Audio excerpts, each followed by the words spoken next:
citoyens et peuples du monde libre, zadistes, fils et filles de la terre, philosophes, poètes, musiciens, agriculteurs, interpellés par le sort de notre terre nourricière, hommes et femmes éveillés. Ce message est un message d'urgence concernant la zone humide du Testé dans le sud de la France, la dernière zone humide importante du bassin versant du Tescou, nord-ouest du Tarn, menacée de destruction par le projet d'un barrage.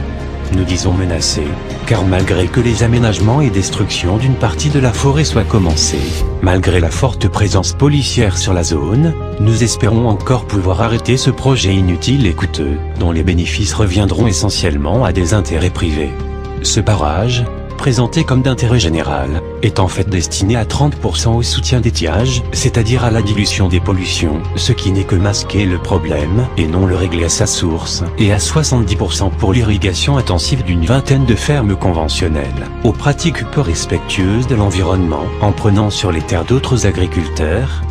Par exemple, une famille d'agriculteurs se voit se faire exproprier illégalement, voler 7 hectares de leur terre par ce projet, sans dédommagement.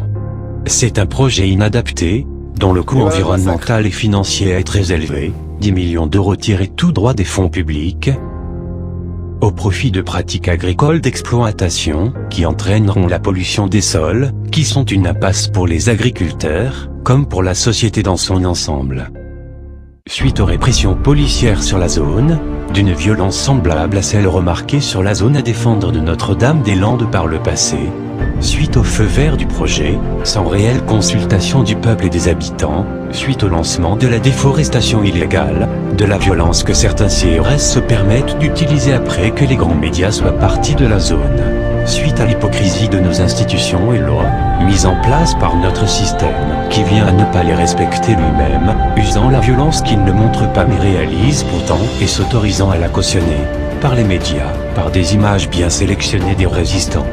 Suite à cette volonté d'assombrir ce dossier, pour tenter de le laisser passer dans l'obscurité, nous avons décidé d'agir aux côtés du peuple, résister sur place aux côtés des zadistes, et sur le web en tentant d'hacker des informations sur ce projet, et dévoiler les magouilles, pour ensemble mettre la lumière sur cet abus intolérable, qui ne fait que confirmer la manière peu démocratique de nos institutions. De plus, c'est maintenant le GIGN qui s'invite à la fête, préférant la violence à la discussion, le faisant par d'un respect peu honorable. Montrons que ce n'est pas le peuple qui devrait avoir peur du gouvernement, mais le gouvernement qui devrait craindre le peuple. Si la violence des zadistes vous choque, d'une part éteignez vos télés, de l'autre, essayez de venir aider sur place, car plus nous serons nombreux, moins il y aura, comme dernière nécessité, le besoin d'utiliser la violence. Comme pour Notre-Dame-des-Landes, soyons des milliers à se rendre sur la zone, que la mobilisation montre, que nous pensons tous, qu'un autre monde est possible. Si personne ne vient pour aider, il ne faudra pas s'étonner de voir les quelques résistants user la violence en dernier recours, comme certains se voient déjà dans l'obligation de le faire, si leur misère est muette c'est que le pouvoir nous aveugle. À ce jour où nous réalisons ce message, le 11 septembre 2014, si personne n'a voulu participer à la réunion avec les experts envoyés par Ségolène Royal, c'est simplement qu'il n'y aura jamais de discussion tant que les forces policières et de déboisement seront déployées sur la zone. Retirez d'abord vos CRS, et après nous parlerons comme nous vous le demandons depuis bien longtemps. Il est inutile de négocier ce dossier si les travaux continuent. Nous avons assez vu d'hypocrisie de votre part. Certains risquent leur vie, en participant depuis déjà plus d'une semaine à une grève de la faim, pour relancer la discussion sur ce dossier dans de bonnes conditions. Ne les laissons pas mourir dans l'indifférence. Et si ce projet était juste à côté de chez vous, si votre forêt se voyait être rasée, resteriez-vous silencieux? Votre cœur ne serait-il pas épris d'un besoin de révolte? Si c'était la forêt dans laquelle vous alliez faire vos cabanes quand vous étiez petit, réalisant des petites batailles entre camarades, que direz-vous à vos enfants? Que vous venez de perdre celle contre l'envahisseur? Ne privons pas les générations futures du cadeau si fragile qu'est la nature pour la bêtise et la convoitise de quelques égoïstes. Agissons ensemble pour obtenir enfin des pratiques agricoles qui économisent l'eau et respectent les zones humides. Des alternatives existent, renseignez-vous sur le combat de Pierre Rabhi. Nous sommes Anonymous. Nous sommes Légion. Nous n'oublions pas la forêt du Testé. aux décideurs politiques et privés, nous ne pardonnerons pas vos abus. À tous les policiers sur la zone, attendez-vous à nous. Planté là, c'est pas rester planté là, à attendre de pouvoir donner des coups de matraque à des gens qui ont produit toute leur vie. Et vos parents, ils ont travaillé aussi. Vos parents, ils n'étaient pas CRS, ils n'étaient pas garde mobile. Ils ont fait quelque chose. C'est ça qu'ils vous ont donné. Une matraque et un casque pour aller taper sur le peuple.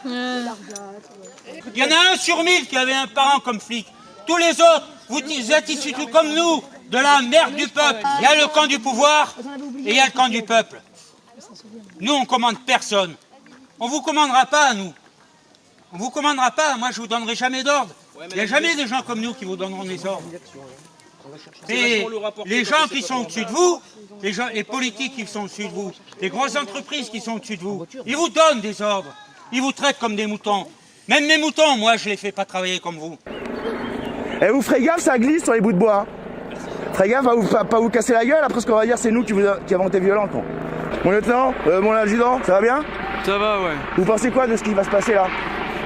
Détruire les maisons, les jardins, tout ça? On n'est pas là pour penser. C'est dommage, hein, parce que quand dans 50 ans il y aura quasiment plus de forêt pour se promener,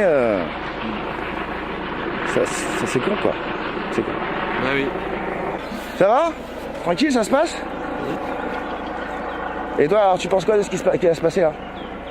De détruire des maisons, des jardins. Je pense rien du tout. Ah ouais, tu penses rien du tout? Ah bah c'est con. Bah ouais, c'est con. Ouais. Il y en a d'autres peut-être qui pensent plus que moi. Bah ouais, on essaye en tout cas. On essaye de penser pour toi et pour tes enfants aussi.